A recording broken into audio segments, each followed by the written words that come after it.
পরম্পরা ভাবে আমি যদি না পেতাম, আমি আজ এই সময়ে দাঁড়িয়ে আমি এই জায়গায় নিজেকে প্রতিষ্ঠিত করতে পারতাম না। যেহেতু আমি সাজানো সংসার পেয়েছি। আমার বাবা, আমার ঠাকুরদাদা, আমার বাবার ঠাকুরদাদা, এক এক পর এক জেনারেশন চলছে, এবং তাদের যে পুঁথি, তাদের যে বিভিন্ন যে দস্তাবেজই বলবো, কারণ এইটা খুব সামলে রেখেছে আমার বাবা। তার জন্য এই দস্তাবেজগুলো আমাকে সমৃদ্ধ করেছে, আমাকে নতুন নতুন চিন্তা ভাবনা করতে অনেক বেশি সাহায্য করেছে। আদারওয়াইজ অ্যাস্ট্রোলজিক্যালি এই 27 বছর, আর তার আগেও 3-4-5 বছর আমি অ্যাস্ট্রোলজি শিখেছি, মানে 32 বছর যে অ্যাস্ট্রোলজি করছি। একটা 32 বছরে এই মনের গভীরে ঢোকা খুব চাপ। একদম সত্যি তাই, মানে একটা রক্তের সঙ্গে মনে হয় মিশে গেছে অ্যাস্ট্রোলজি। এটাই সত্যি। আমরা আলোচনায় তো ফিরবই। তখন আমাদের আজকের যে আলোচনাটি রেখেছে গুরুত্বপূর্ণ একটি আলোচনা, যেটা হলো বিবাহ, এবং তার সঙ্গে তো এডুকেশন একটা অঙ্গাঙ্গিভাবে যুক্ত। পড়াশোনা, শিক্ষা, তারপরে তো আমাদের বৈবাহিক জীবন, চাকরির পরে তো আমরা বিবাহে বাধা হই। তা আমরা সেই বিষয়ে আজকে জানবো অবশ্যই। তারপর সেই স্পেশালিস্টকে কিন্তু আমরা সঙ্গে পেয়েছি। নমস্কার, কে আছেন সঙ্গে? হ্যাঁ, আমি। কোথা থেকে বলছেন দিদি ভাই? হুগলি থেকে। কে বলছেন? কার বিষয়ে জানবেন? আমার ছেলের বিষয়ে। ছেলের নাম, জন্ম তারিখ, সময়, জন্মস্থান। সৌমেন খাড়া।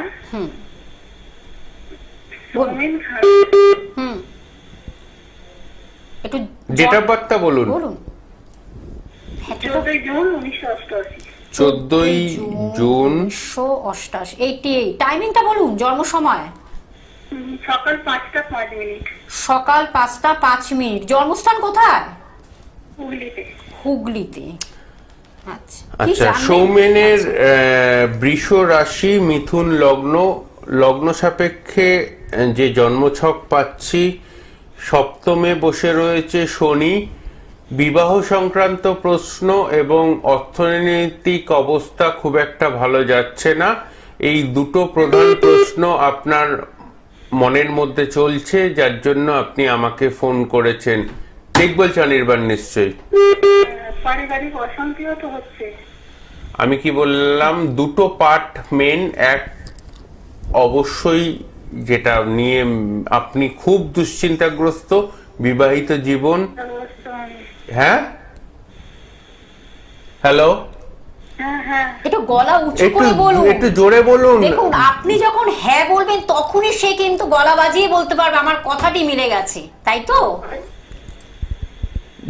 বিবাহিত জীবন খুব খুব মারাত্মকভাবে ডিস্টার্ব রয়েছে আপনার ছেলের জন্মছকে। রাহু মঙ্গল একসাথে বসে রয়েছে এবং সপ্তমে শনি বসে রয়েছে। বিবাহিত জীবন নিয়ে মেন নেগেটিভিটি, তার সাথে সাথে অর্থনৈতিক অবস্থানও খুব একটা ভালো যাচ্ছে না আপনার ছেলের। ঠিক বলছে না ভুল বললো অনির্বাণে? এইটা বলুন শুধু। যাই হোক, আসলে অন মিডিয়াতে, অনলাইনে অনেক সময় অনেকে মনের কথা যখন বলে দেয় অবলীলাক্রমে, তখন মনে হয় সেটা অনেকে একটু লজ্জায় পড়তে হয়। লজ্জায় তো পড়তে হবে, যদি আমার মতো লোকের কাছে পড়তে হয় তো লজ্জা ঠিক না। গোপন কথা, তার জন্য তো অনলাইন চেম্বার রয়েছে। এগুলো আপনাদের বুঝতে হবে। অন মিডিয়াতে অনেকেই হয়তো যখন স্যার বলছেন সেটা কিন্তু মিলে যাচ্ছে, তাই জন্য আপনি হয়তো ডিটাচ হয়ে গেলেন, কিন্তু আপনার আসতে হবে, চেম্বারে আসতে হবে, মনের কথাটা বলে দেওয়ার তার ক্ষমতা আছে।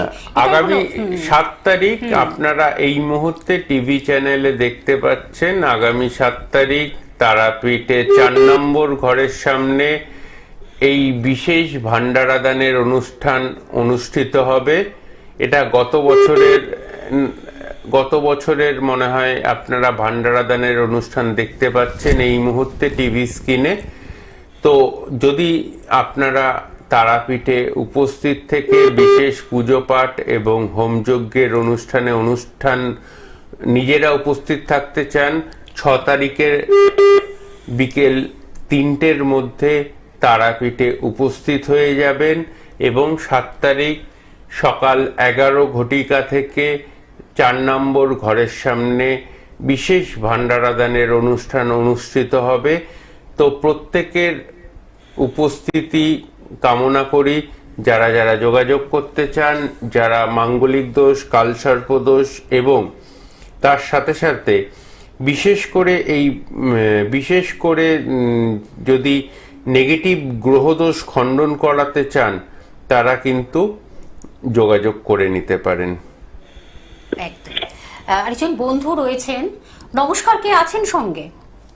নমস্কার, আমি পায়েল ব্যানার্জি বলছি। আচ্ছা পায়েল, কোথা থেকে বলছেন? আমি পানিহাটি থেকে বলছি। কার বিষয়ে জানবেন?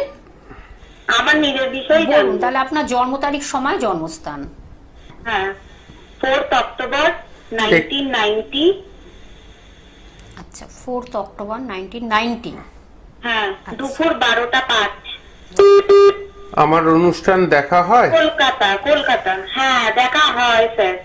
আচ্ছা, কেমন লাগে অনুষ্ঠান সেটা একটু জিজ্ঞাসা রাখলাম। প্রেডিকশনটা ওনার খুব অ্যাকিউরেট। আমি দেখেছি যারাই ফোন করে, স্যারের প্রেডিকশনটা খুবই অ্যাকিউরেট। আর স্যারকে তো কোয়েশ্চেন করতে হয় না, স্যার নিজেই বলে দেয় যে এই বিষয় প্রশ্ন আর এই বিষয়ে আপনি জানতে চান, এটা স্যারই বলে দেয় আগে থেকে। মীন রাশি, ধনু লগ্ন, বর্তমান যে সময় চলছে অবশ্যই আপনার প্রধান প্রশ্ন রিগার্ডিং সাংসারিক জীবন যেমন রয়েছে, তার সাথে সাথে রয়েছে ফাইনান্সিয়াল স্টেবিলিটি জোন কেমন যাবে সেটা নিয়ে দ্বিতীয় প্রশ্ন, এবং 3 নম্বর প্রশ্ন মানসিকভাবে আমি যে ডিপ্রেশনের মধ্যে চলে যাচ্ছি, এই ডিপ্রেশন থেকে মুক্ত জীবন কবে পেতে পারি, এই 3টে প্রধান প্রশ্ন আপনার মনের মধ্যে চলছে, যার জন্য আপনি আমাকে ফোন করেছেন। ঠিক বলছি অনির্বাণ? হ্যাঁ, একদম ঠিক। 100% ঠিক না 10% ঠিক? 101% ঠিক। 101%। ও 101% ঠিক। হ্যাঁ। জীবনের এই পর্যায়ে এসে প্রচুরবার তো ঠকলেন, আর ঠকতে চান না? ঠকতে তো আমি আর চাই না, আমি এবার ঘুরে দাঁড়াতে চাই। বহুবার তো ঠকলেন। হ্যাঁ, প্রচুর। তো সঠিক পরামর্শ ছাড়া চললে এবং কোনটা ঠিক কোনটা বেঠিক সেটা যদি না জেনে পা ফেলেন, আবারও ঠকতে হবে। এর থেকে ভেঙে মিডিয়াতে বসে আমি বলতে পারছি না, আপনি বুঝে গেছেন আমি কোন বিষয়টা বলছি।